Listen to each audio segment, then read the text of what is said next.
புறப்படுகிறார்கள். 84 mile தூரம். அங்க போனாவது ஒரு ராகத்து கிடைக்கும், ஒரு நிம்மதி கிடைக்கும் பார்த்தா அங்க போன அடுத்த கட்டமே சின்ன சின்ன குழந்தைகள் கைகளில் கற்கள் ஏந்தி கொண்டு பெருமானாரின் பக்கம் வீசுகிறார்கள். நாயகத்தை கற்களால் அடித்தாலும் பரவாயில்லை, ரத்தம் வந்தால் துடைத்துக் கொள்ளலாம், கடுமையான சொற்களால் திட்டுகிறார்கள். ஒரு பக்கம் கற்களால் தாக்கல், மறுபக்கம் சொற்களால் தாக்கல்.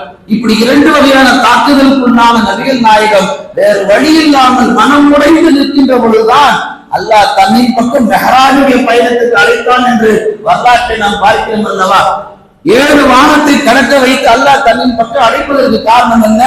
ரசூல் ஸல்லல்லாஹு அலைஹி வஸல்லம் அப்ப கூட கேட்கல, நான் கடுமையா உடைந்திருக்கிறேன் அல்லாஹ், என் மனசு உடைஞ்சு போயிடுச்சு, அப்ப கூட சொல்லல. அல்லாஹ்வோ முன் வந்து ரசூல் அழைக்கிறார். இதெல்லாம் சொல்லக்கூடிய காரணங்கள் நெருக்கடிகள் நிலையில் நிற்பதில்லை, என்றைக்கும் அது நிற்காது. ஒரு நாளிலே ஒரு நாள் நாம் எந்த நெருக்கடிகளை அனுபவித்துக் கொண்டிருக்கிறோமோ அந்த நெருக்கடிக்கு அல்லாஹ் தஆலா ஒரு முடிவை கண்டிப்பாக கொண்டு வருவான்.